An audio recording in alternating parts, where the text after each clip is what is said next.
Hi, Najeeb. Welcome to Lead Time Chats. Thanks so much for having me. Yeah, I'm super excited to have you on the show today because we're talking about team building and belonging. And as the founder of TeamLand, this is literally what your company does every day, all day, every day. So I guess first of all, maybe you could tell us a little bit about like what's important about belonging. Like, why is it important for companies to care about this?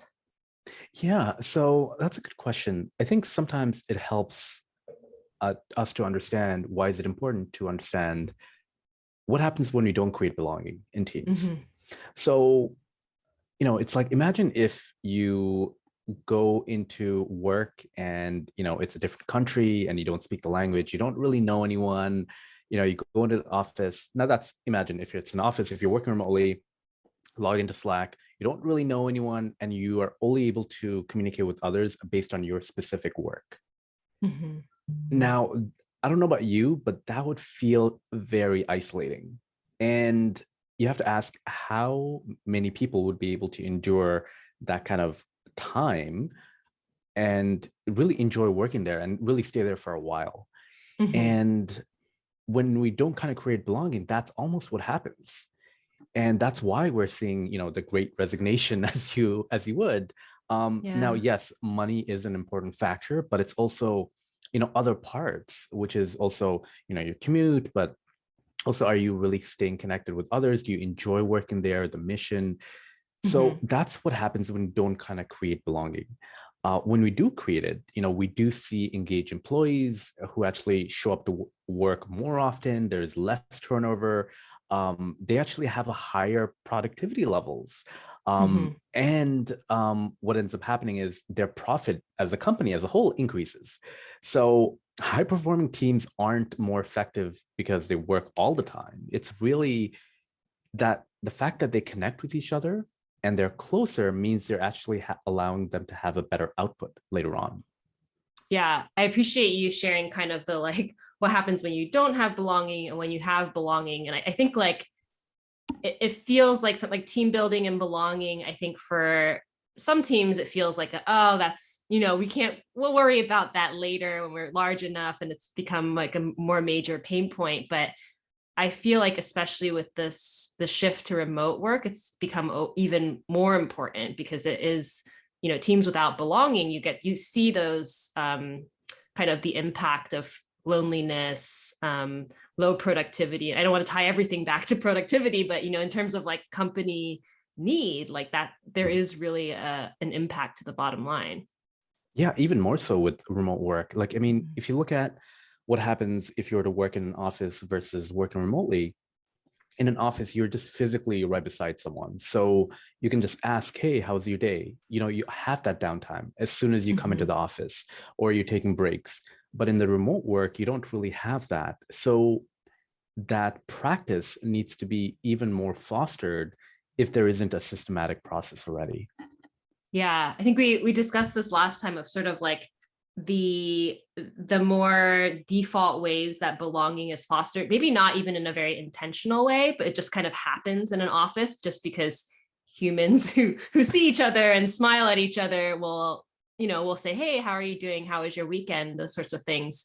Um, I'm curious, what are you hearing as like the biggest differences in fostering belonging in a remote team versus a co-located team? Like what are the challenges that are coming up?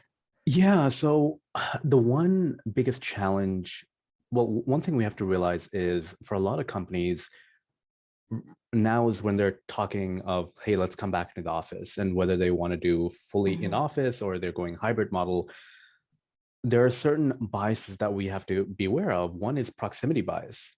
Yeah. And what I mean by that is if you are sitting beside someone, you're more likely to enjoy spending time with them and looking at them more favorably versus someone who you just see on a screen or just that message. Mhm. So from a remote versus a co-located team, that's one thing we have to be aware of, that's one big difference. And how we interact with others, especially as a manager, that's Yeah. going to impact how someone gets promoted. And Mhm. not only the other folks, but also yourself. How do you get promoted? Because now everyone's going to want to be in person if it's not fostered and if it's not treated fairly. Um, that's one thing. And then the other element is, of course, like, time zone issues. If you're working Mhm. completely in different time zones, how are you using the sync hours, like the hours that you overlap? How are you kind of creating belonging? Because again, when you're in office, you're able to do that and it happens by default. And when it's working remotely, it's all the negativity gets a spotlight shown on it. So it's like, how do you kind of build up processes for that? And that's what's important.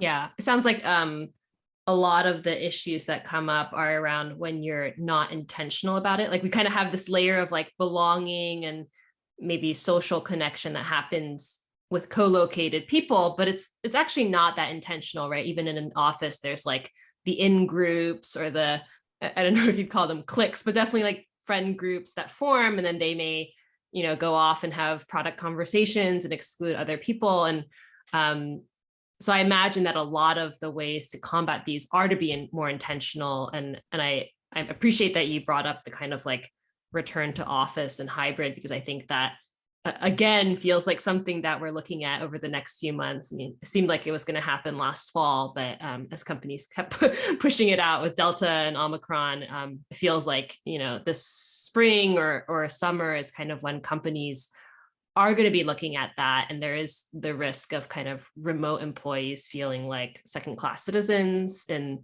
the company structure. So I'm curious, like, what are the, for belonging to be done well on a remote or hybrid team, like what are the things that you feel like need to be in place? Yeah. So, in order to, and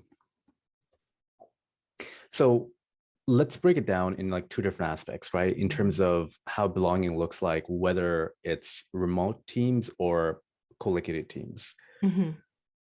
There are three levels almost that we need to kind of be aware of. One is the company level.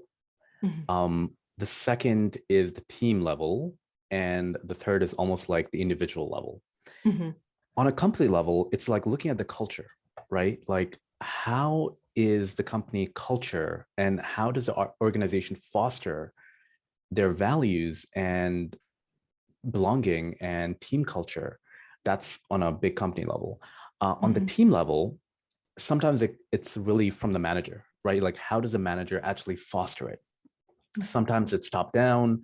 Other managers are like, no, I don't want to do any team building, focus on getting your work done, right? And then on the other hand, there is relationship levels, which is like, how are you actually connecting with others within the team and within the company? And those three elements are crucial in, like, I would say like a company size to like around 50 to 250. But once you have Mm-hmm. larger enterprises, then you have like, department levels as well, right? So at least within these different elements, pardon me, levels, you have to figure out, how are you creating belonging? Mm-hmm. And it needs to be done and addressed in each different level. Because if it's not, then the belonging is basically Mm-hmm. removed, right? And there is no sense of belonging.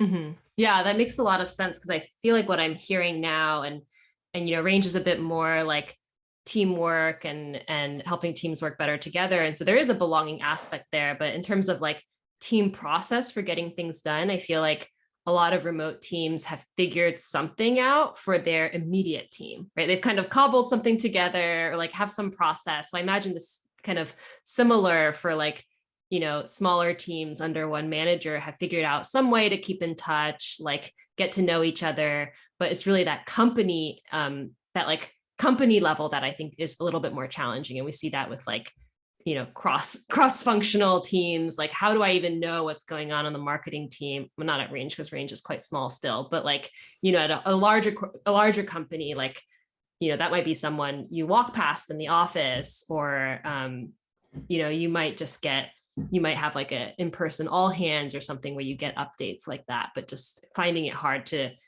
like break out of those team silos.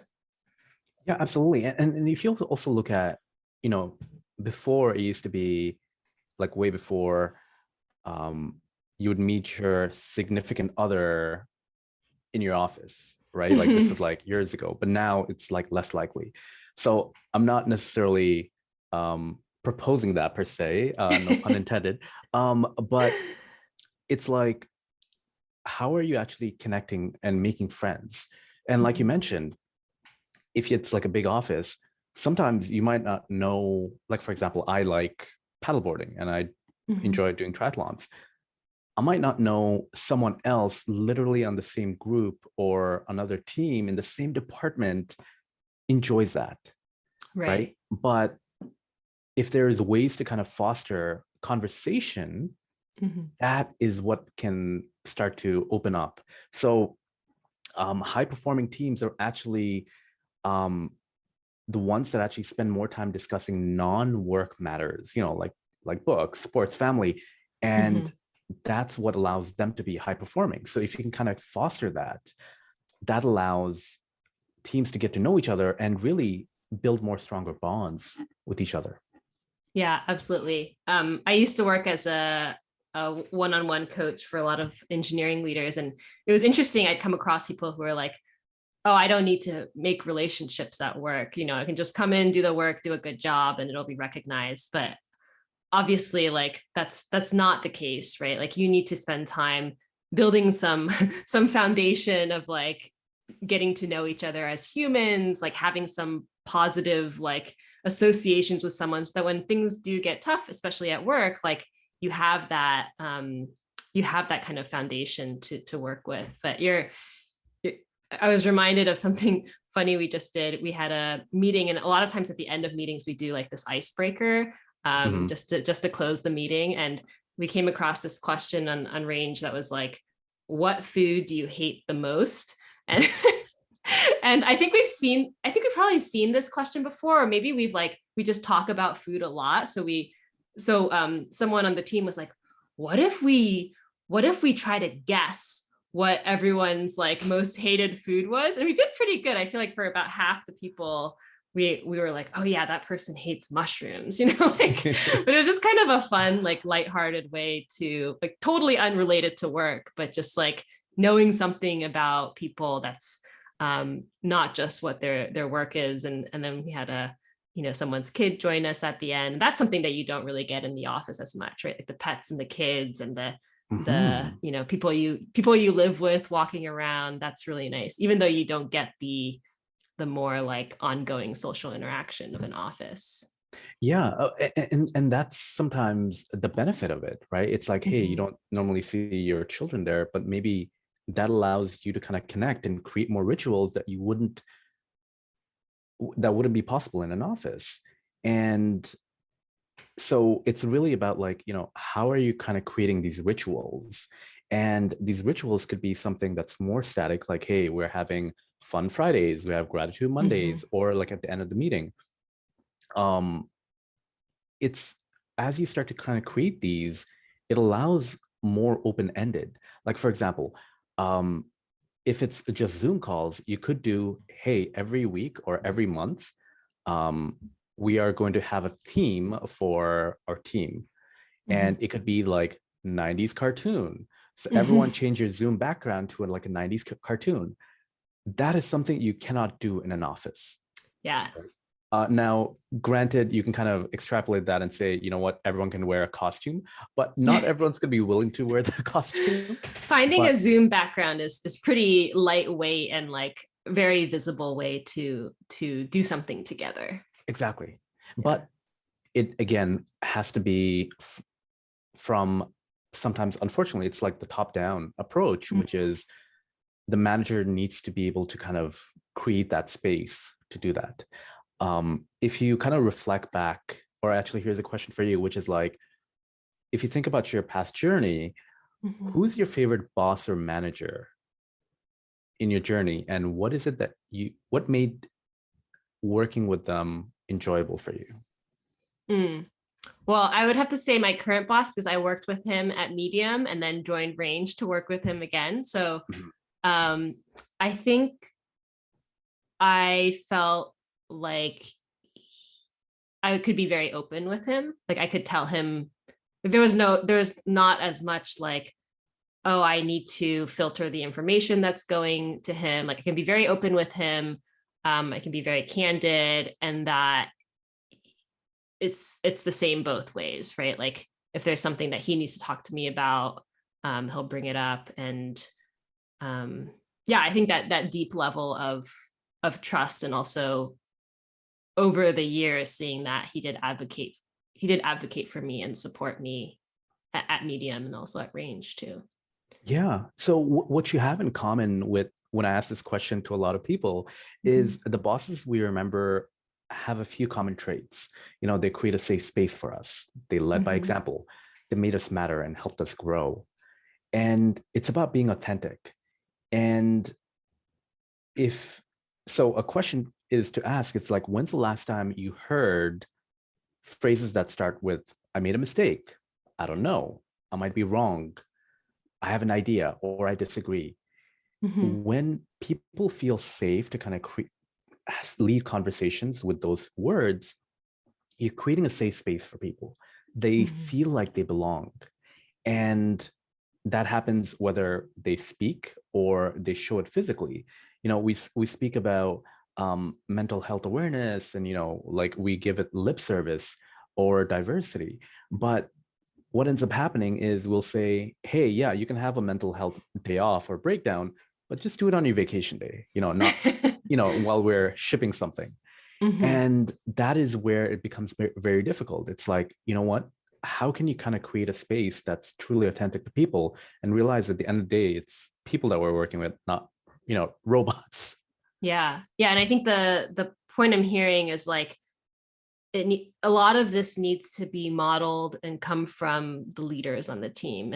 And hearing that, like, hearing you say that reminds me of like, yeah, we have, when our founder says, hey, I'm having a really rough day, like I'm gonna take, I'm gonna take a half day off tomorrow, right? That really creates the space for other people to do that too, rather than like, oh yeah, we're having a lot of there's a lot of like global news, take whatever time off you need, but then the founders or the executive team like never takes any time off, right? That's a very different situation than if you actually see your leaders and executives like taking time off.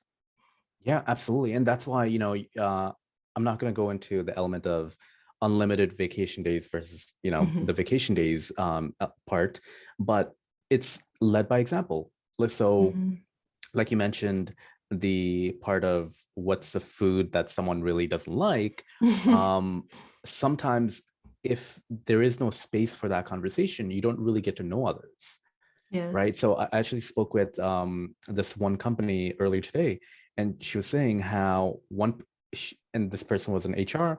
She was saying how one person on her team um, started working there for like a month remotely, and they only spoke to 3 people, Whoa. Yeah. right? And it's like you're again, like what I mentioned at the very beginning, companies without knowing they're actually creating space for loneliness, and Mm. the way they do that unintentionally or sometimes intentionally is having teams where people don't know each other, roles are interchangeable, or people are working part-time on a small project. There isn't much engagement, and Mhm. without kind of creating proper space for it, you're doing the opposite of belonging. And in order to undo it, one, if you even have time before people leave ship, is it's too late. It's kind of taking a longer time to really come back to quote unquote a healthy team. Yeah. I think it can be particularly challenging for leaders because they're not just thinking about like how am I creating belonging, but what are the ways in which I'm not making space for it, right? And especially um, those people tend to have like more meetings on the calendar, right? So have a little Mm-hmm. bit more less space personally to do these things, but like I remember, we have a few different rituals that we have at Range. We have like every week we have social game time. Some fraction of the team will show up, but sometimes people will be in the middle of working on something, and so they'll pass on it. Or like we just started adding a good morning huddle, where it's like an audio only Slack huddle, which is kind of um, join. Sometimes I'll be making breakfast or something, and it's kind of a nice like I kind of joke that it's like, it's where I get to convince people to watch like the reality TV shows that I'm currently watching. It's like, you don't really have a dedicated space for that. And Yeah. I've heard other people in one-on-one say like,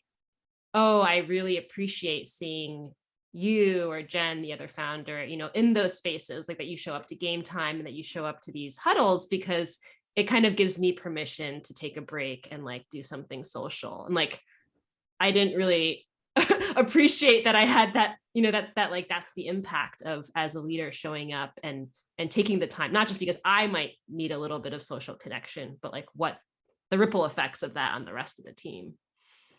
Yeah, absolutely. And it's like looking at it from that point of view, um it's looking at not only the events, and it's interesting you kind of say that because a lot of companies have started doing um small happy hour segments, and people get zoomed out, right? People Yeah. get through that burnout, right?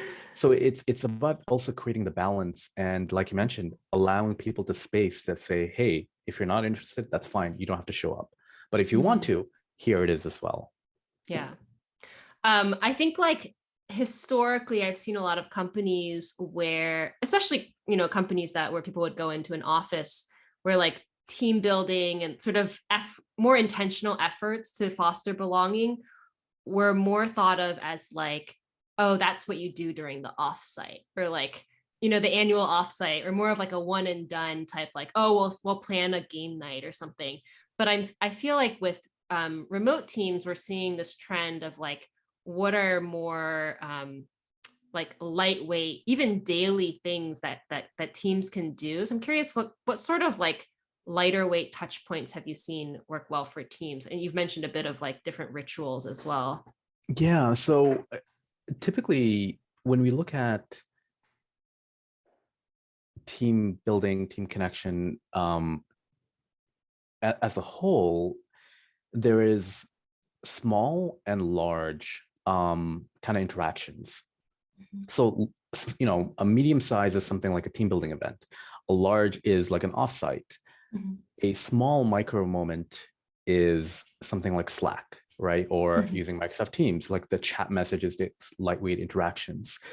And again, just like with the nature of it, it can be synchronous or asynchronous. So it first helps, whichever one you're doing, it first helps to understand what's the goal? What are you trying to achieve? Are you trying to just celebrate something? Are you trying to learn? Are you trying to develop something, or is it just for entertainment? And there's so many different types of goals.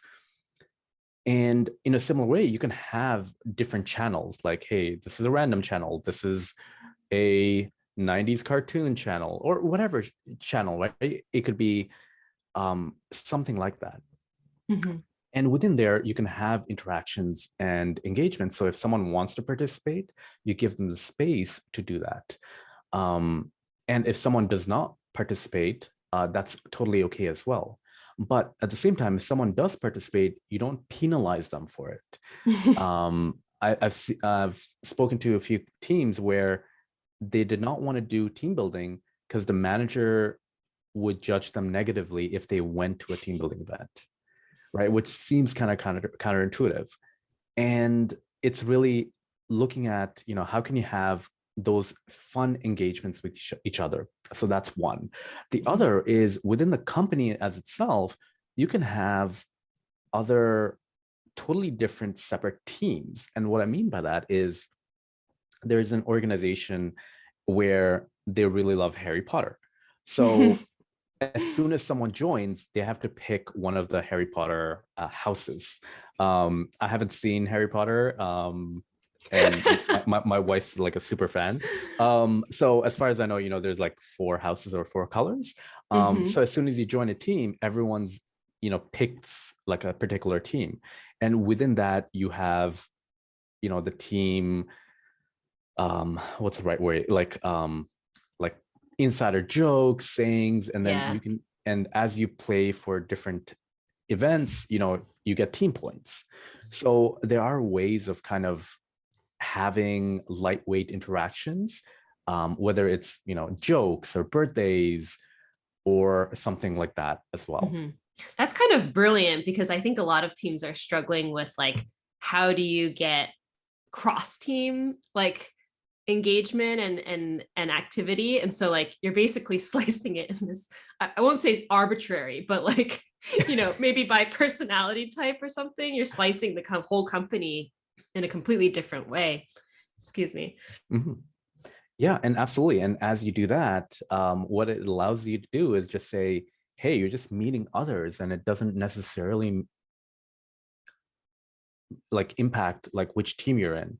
And so if the manager is busy, at least you're getting some sort of engagement within the company as a whole. Yeah.